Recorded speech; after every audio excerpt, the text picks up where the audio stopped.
10 of the most disturbing moments in WWE. Number 10, Eddie Guerrero collapses. Now, as we all know, wrestling legend Eddie Guerrero passed away in 2005 following a heart attack. Whilst the majority of Guerrero's iconic career can be easily viewed and celebrated, there is one segment from 2004 that fans wish to forget, and it's disturbing and haunting.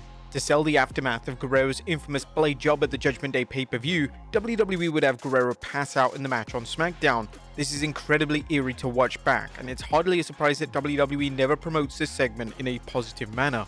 Number 9, Chris Benoit's creepy promo. Due to the heinous actions of Chris Benoit in 2005, archive footage of Benoit is never mentioned or seen on WWE TV.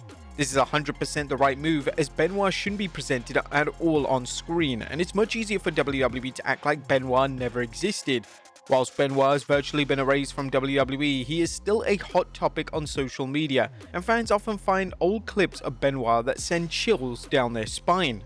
In one WWE.com exclusive promo from over 20 years ago, Benoit informs the audience that his wife and children won't be watching Raw, as he'll be doing something unthinkable. Benoit would reference his total anger, and this promo is especially creepy as Benoit looks like he's legitimately seething. Although promo work from Benoit, especially in 2004 when he was world champion, is incredibly hard to watch. In the majority of his promos during his babyface world title reign, Benoit would talk at length about his family, and knowing what happened to them, it's difficult to watch without getting genuinely upset. Number 8, Joey Styles' tasteless comment.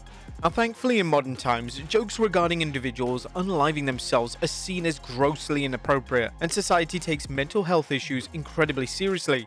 At the 2005 ECW One Night Stand pay-per-view, Joey Styles on commentary delivered a line which was tasteless, crude, and reckless. As the talented Mike Awesome performed a trademark dive during his match, Styles uttered the sentence, "Suicide dive by Mike Awesome, and it's a shame he didn't succeed in taking his own life."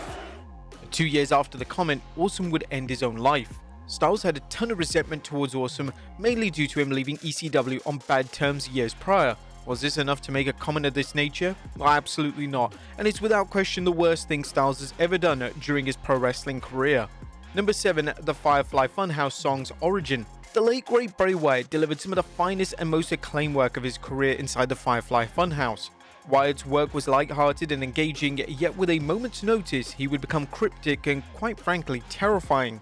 A key reason as to why these segments worked so well was that the theme song was incredibly catchy. Whilst it was an upbeat, kid-friendly track, there was something ominous and haunting about the song. It's always been assumed that the track was made for WWE and for Bray Wyatt. However, believe it or not, the song isn't a WWE-produced track. The song is titled Good Friendship Song, and it's from an album titled Cute Music for Kids. The fact that WWE acquired the rights to such an unknown song is crazy to think about, and there's no way Peter Max, who wrote the song, expected the song to eventually be used for one of the most creative pro wrestlers to ever live. Number 6, Chairshot City. Over the past 15 years, a ton of new information has surfaced related to concussions. CTE is one of the most serious problems facing sports today, and issues stemming from CTE have been seen in numerous wrestlers both young and old. In a welcome move, WWE have implemented a strict concussion policy, and WWE are so adamant on taking the matter seriously that they outright refuse to clear anyone who is showing signs of CTE. WWE have also issued a blanket ban on chair shots to the head, which, whilst admittedly did take some getting used to, this is in everyone's best interest, and keeping talent safe should always be WWE's #1 priority. Due to the effects of CTE, specifically chair shots to the head, certain matches from WWE's back catalogue have become incredibly difficult to sit through. One match in particular stands out, and this is The Rock vs Mankind in an I Quit match from the '99 Royal Rumble. This is the match in which Mankind takes chair shot after chair shot to his skull. The sound of the steel bashing against Mankind's head is horrible to listen to, and The Rock doesn't exactly hold back in his delivery of the chair shots. A match or angle involving many chair shots to the head would never happen in WWE today, and hopefully the same can be said for any wrestling company that takes health and safety of their performers seriously. Number 5, Eric Bischoff assaults Linda McMahon. This following entry does require a trigger warning as it discusses themes of sexual assault. Now, in the summer of 2003, WWE booked a program between Eric Bischoff and Shane McMahon. To add fuel to their planned SummerSlam match, WWE would air a segment which saw Bischoff enter Linda McMahon's home and perform an inappropriate act against her will. The bizarre thing about this, outside the content of the segment being way too far, is that Vince McMahon himself approved it. Bischoff would reflect on the segment on his podcast, and this is what the former Raw general manager had to say.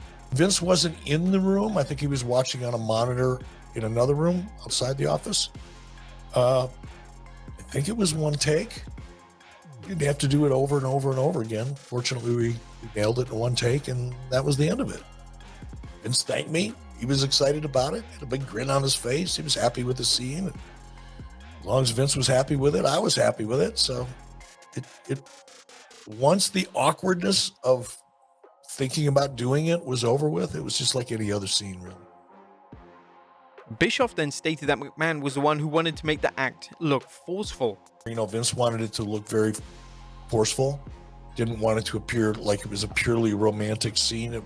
He wanted me to force myself on Linda because the inner reason for the scene was to piss off Shane and to take Shane's hatred of me to another level. What better way than to sexually accost his mother? I mean, how to get anybody hot, right? People can relate to that, I guess. Number 4, Mick Foleys' terrifying promo. During Chris Benoit's push in the year 2000, they would use WWE Commissioner Mick Foley to try and get Benoit over. In a promo segment between the two on SmackDown, Foley would say he looked into Benoit's dead eyes and he sees no remorse and he sees no compassion. Foley would then question why Benoit attacked China before screaming why into his face. Benoit would then respond by saying that Foley doesn't see any remorse or compassion because Benoit himself doesn't have any of those humanistic traits. The promo is chilling and ominous and is dark enough to send shivers down the spine of anyone who's aware of the Benoit tragedy. Number 3, Jerry the King Lawler's homophobic promo. Even though WWE weren't fully in the Attitude Era during the first half of '97, they definitely pushed the boundaries in terms of what was acceptable on a wrestling show. In a backstage promo in May of '97, Jerry the King Lawler would address his opponent Goldust, and this promo was homophobic in nature, and Lawler used a slur that can't be possibly repeated. Yes, this was a different era, and yes, Lawler likely didn't come up with the promo material, yet this doesn't take away from what is a grossly inappropriate promo that is disturbing to revisit. Logic would assume that due to the content of the promo, WWE would erase it from the history books, yet believe it or not, the promo hasn't even been edited off the WWE network. The segment still exists on the platform, and the only change they've implemented is bleeping out one of the curse words. Number 2, the Velvetine Dreams obsession. During the feud between the Velveteen Dream and Roderick Strong in NXT, Dream would become utterly obsessed with Strong's family. This started with Dream targeting Strong's wife, but then in a twist that was completely wild and bonkers, Dream started referring to himself as a stepfather of young Strong's son. Obviously, this inclusion in the storyline is now seen as widely inappropriate, especially after it came to light during the Speaking Out movement that Dream himself was accused of having inappropriate contact with minors. Number 1, Vince McMahon's relationship with women. Throughout the history of the Mr. McMahon TV character, he's had a habit of attracting young, attractive female wrestlers to be by his side. Names have ranged from Trish Stratus and Tori Wilson to Victoria and Sable, and knowing what we now know about McMahon's conduct behind closed doors, these segments have aged horribly. Segments such as Stratus barking like a dog allowed fans to see into the warped mind of McMahon, and who can ever forget when Sable became his mistress just years after she filed a sexual harassment lawsuit against the company. Evidently, over the years, the deranged McMahon liked to play out his sick and twisted fantasies on screen, and using the somewhat fictional Mr. McMahon character was his way of getting away with it, without too much notice being drawn to what he was actually doing behind the scenes. There you have it, folks, 10 of the most disturbing moments in WWE. Be sure to leave your comments down below. I'll see you next time with some more wrestling content.